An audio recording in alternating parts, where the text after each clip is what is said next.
Hi, Karen is back with another thoughts. Hari ini gue bakal membahas salah satu topik yang sempat di-request sama teman-teman online di postingan YouTube gue sebelum-sebelumnya. And this video we're gonna talking about self-love. Jadi kan sebenarnya topik ini adalah topik yang lumayan sering dibahas di sosial media ya. Tapi gue ngeliat banyak banget orang-orang yang salah kaprah soal definisi self-love ini sendiri. Jadinya ide tentang mencintai diri sendiri ini tuh nggak bener-bener bisa diterapkan secara praktikal gitu loh. Jadi kayak cuman teoritis aja gue ngelihatnya. Entah kenapa gue banyak ngeliat orang-orang yang menggunakan the idea of self-love ini tuh jadi excuse untuk lu nge-stuck di situ aja. Karena kalau kita ngomongin self-love, hal yang paling dekat yang sering banget dikaitkan dengan konsep mencintai diri ini tuh adalah menerima kekurangan diri sendiri. Nah masalahnya gue banyak banget ngelihat orang-orang di sekitar gue yang memandang konsep self-love tuh gini, oke, kalau kita mencintai diri kita sendiri, artinya kita menerima kekurangan diri kita sendiri. Nah terus udah sampai situ doang gitu.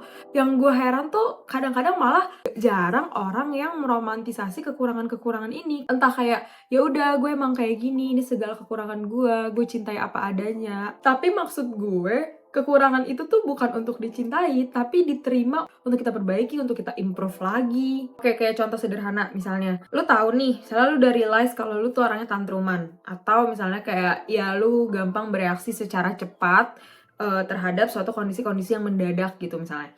Nah terus lu sadar nih kalau misalnya ternyata sikap lu yang reaktif ini itu disebabkan sama misalnya masa kecil lu yang lu tuh nggak punya ruang aman untuk berbicara dan lu nggak didengerin, jadilah lu punya mungkin trauma masa kecil yang sampai besar tuh kayak gitu. Nah gue lihat banyak orang yang misalnya kita tahu nih kita punya bad habit nih, kita punya sifat-sifat yang sebenarnya bisa kita improve, bisa kita sembuhkan gitu misalnya dengan usaha. Tapi kita malah, iya aku emang orangnya kayak gini karena dulu aku digituin. Seolah-olah kayak lu berharap orang tuh bakal ngerti lu gitu loh. Jadi itu diromantisasi. Asal banyak bentuk deh kayak lu meromantisasi itu seolah-olah kayak, oh iya dengan kondisi gue kayak gini gue masih bisa bertahan loh sampai sini. Tapi at the end, sifat lu yang gak baik itu tuh tetap ongoing gitu loh. Kayak tetap berlangsung, tetap berkelanjutan gitu. Jadi gue mau bilang bahwa menerima diri itu penting, menerima segala kekurangan itu penting. Tapi itu nggak cukup untuk menggambarkan sebenarnya mencintai diri itu seperti apa. Pengertian dari mencintai diri yang tepat menurut gue adalah memelihara diri. Kayak lu bayangin diri lu tuh adalah anak lu gitu.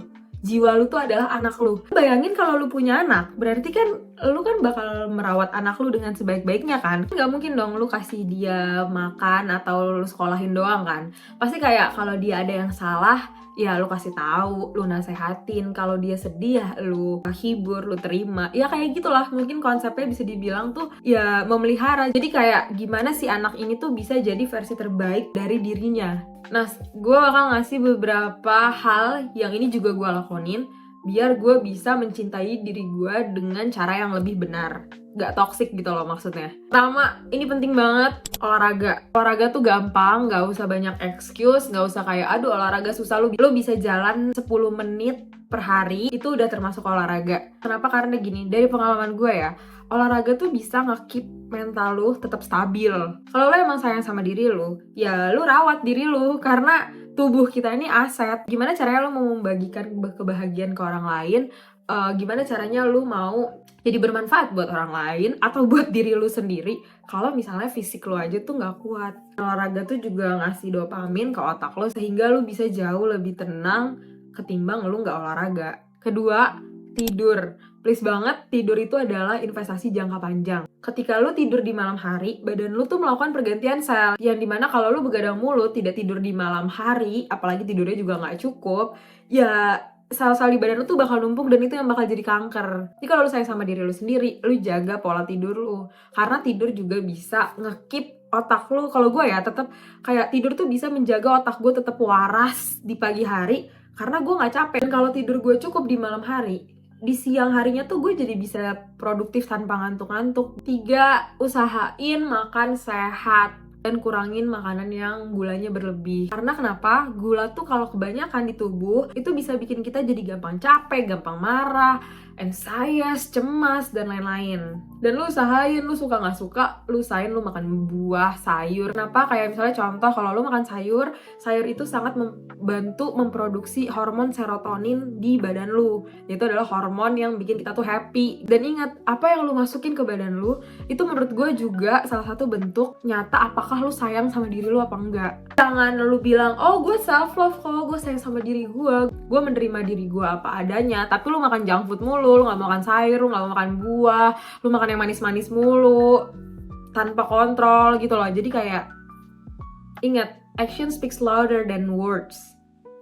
Terus yang selanjutnya adalah skincare atau kayak rawat badan lu. Minimal lu mandi sekali sehari, minimal. Kalau normal bisa ya 2 kali, apalagi lu di Indonesia ya. Apalagi kita di negara tropis kayak gini yang dimana kita tuh gampang keringetan. Please mandi, please rawat muka lu, please jangan males skincare. Jangan ntar lu gak ngerawat tubuh lu dekil, lu kumal, lu bau badan gitu misalnya. Terus habis itu ntar lu gak pede sendiri, lu insecure sendiri. Ntar lu nanya, kenapa ya kok muka gue kayak gini, kenapa ya kok gue kusam banget, kenapa ya gini, kenapa ya gitu. Coba lu tanya sama diri lu sendiri, lu ngerawat diri lu tuh konsisten gak? Kalau misalnya lu gak konsisten, ya udah jangan ngeluh. Maksud gue kayak itu kan hal-hal kecemasan itu kan akhirnya lu yang menciptakan sendiri karena lu males merawat diri lu. Dan menurut gue mandi itu juga bisa kayak kita nge-restart pikiran kita gitu loh, jadi kayak lebih fresh. Kalau gue ngerasanya ketika gue stres, gue mandi. Kenapa? Karena itu tuh kayak membuang energi negatif di badan gue gitu. Nah itu adalah bentuk nyata lu peduli sama diri lu secara fisik. Sekarang gue mau bahas secara non-fisik. Karena kan kita ngomongin praktikal nih. Yang bisa gue lakonin salah satunya adalah journaling. Menurut gue kalau lu mau sayang sama diri lu sendiri, bener-bener sayang, bukan sayang yang di mulut doang gitu ya, ya lu harus mengenal diri lu sendiri. Ingat, tak kenal maka tak sayang. Jadi kayak kalau lu mau mengenal diri lu lebih lanjut lagi, salah satu cara yang bisa gue pakai adalah journaling. Gue biasanya ngelakonin journaling ini tuh setiap pagi. Jadi apa yang ada di pikiran gue, ya mungkin kayak morning page gitu, dan setiap apa yang gue pikirin tuh gue tulis, gue refleksikan. Dan biasanya ketika gue baca lagi, pikiran-pikiran gue yang gak nyaman atau yang tertumpuk itu jadi lebih gampang diurai ketika lu tuh nulis.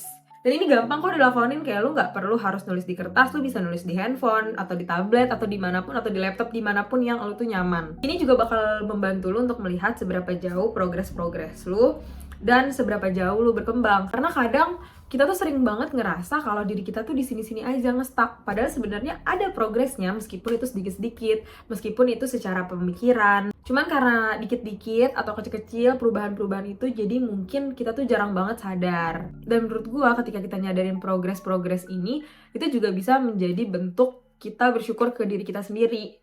Kayak ya kita bersyukur dengan apa yang udah kita lewatin, kita bersyukur bahwa diri kita bisa bertahan sampai detik ini. Intinya lu tau lah, lu tuh sebenarnya berprogres, mau sekecil apapun lu tuh berprogres, nggak di situ-situ aja.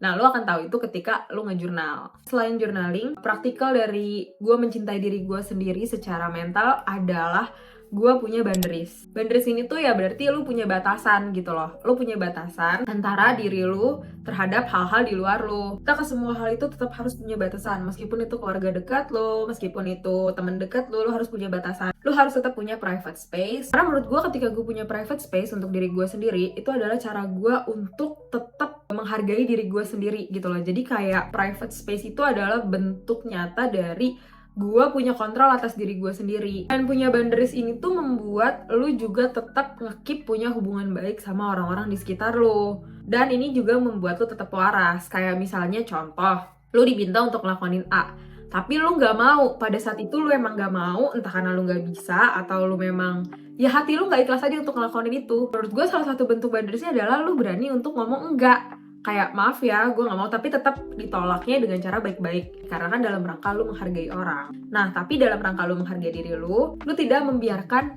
orang lain mengkontrol diri lu sepenuhnya. Jadi kayak tetap apa yang lu lakonin itu atas dasar lu tuh kepengen. Dan ini juga bisa menjaga hati lu dan pikiran lu untuk tetap waras. Ya contoh, misalnya lu gak mau diminta tolongin ini sebenarnya, tapi lu gak bisa nolak dan akhirnya lu jadi people pleaser nih, lu mengiyakan. Terus nanti malah jadinya lu nggak ikhlas, terus lu kesel, abis lu ngomongin orang itu di belakang. Kalau misalnya lu ngomong dari awal ke mereka lu nggak mau atau lu nggak bisa, kan lu nggak perlu marah-marah di belakang mereka, dan lu nggak perlu ngomongin mereka di belakang juga kan jadinya. Dan yang terakhir, hal praktikal lain yang bisa lo lakonin dalam rangka lo mencintai diri sendiri adalah lo punya hobi.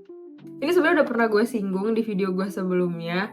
Kenapa lo harus punya hobi? Karena menurut gue dengan lo punya hobi, lo bisa melihat bahwa hidup itu menyenangkan untuk dijalani. Ketika lu punya hobi, lu juga nggak harus bergantung sama orang lain karena lu punya these things gitu, lu punya hal-hal yang lu tuh passionate banget sama itu. Dan menurut gue salah satu cara yang paling menyenangkan untuk bertumbuh adalah berkembang lewat hobi-hobi lu. Kalau misalnya lu masih bingung tentang apa sih sebenarnya yang bener-bener lu sukain, lu tuh boleh banget untuk explore hal-hal yang belum pernah lu coba sebelumnya. Dan menurut gue punya hobi juga bisa membantu lu untuk mengenali diri lu sendiri. Kayak contoh kalau gue sendiri, gue punya hobi baca, gue punya hobi olahraga, gue nge-gym, gue karate, gue main badminton juga kadang-kadang, gue juga suka fotografi, gue suka main biliar, gue juga suka belajar bahasa, gue juga suka nyanyi, cover lagu. Dan hobi ini juga yang akhirnya membuat gue jadi punya identitas soal gue tuh siapa. Karena menurut gue identitas kita itu tuh terbentuk dari hal-hal apa yang kita lakonin. Jadi kalau misalnya sekarang dari lu yang nonton video gue ada yang ngerasa krisis identitas atau masih bingung gue tuh mau gimana, gue mau jadi siapa, gue mau dikenal sebagai apa, mungkin menurut gue lu bisa memulai mendefinisikan diri lu dengan mencari tahu hal apa yang lu sukain yang itu bisa menjadi hobi lu. Dan lu bisa banget nyoba untuk nge-explore hal-hal yang misalnya belum pernah lu coba. Kalau misalnya lu bingung, sumpah di dunia ini banyak banget hal-hal yang pasti lu belum pernah coba. Atau kayak hal-hal yang ada di sekitar lo yang lu udah sering lihat, tapi lu nggak pernah terfikirkan untuk mencoba itu gitu loh. Kayak misalnya nulis, atau baca buku, atau fotografi, atau ngedit-ngedit video, bikin konten, atau main musik, apapun itu. Kadang-kadang mungkin kita nggak sadar aja kalau sebenarnya di sekitar kita banyak hal yang kesannya udah familiar, tapi sebenarnya kita tuh belum pernah nyoba. Kalau misalnya ada dari kalian yang masih bingung dalam nentuin hobi, menurut gua pelan-pelan aja, karena ya emang mendefinisikan diri sendiri itu juga bagian dari self love yang itu membutuhkan waktu. Karena kayak lu nggak bisa sayang sama diri lo sendiri kalau misalnya lu nggak tahu lu tuh siapa, lu tuh nggak tahu lu sukanya apa. Nah, itu adalah hal-hal praktikal yang menurut gue mungkin bisa lo terapkan dalam rangka lo mencintai diri lo sendiri, dalam rangka lo merawat diri lo sendiri, biar lo bisa jadi versi terbaik dari diri lo. Kalau misalnya kalian ada opini, pendapat, atau tips lain yang mungkin dari pengalaman kalian bisa kalian bagiin, atau kalian juga ada topik lain yang pengen gue bahas di konten gue selanjutnya, boleh banget komen di kolom section. Oke, segitu dulu buat video gue kali ini. Semoga ini ngasih insight buat kalian. See you next video. Bye!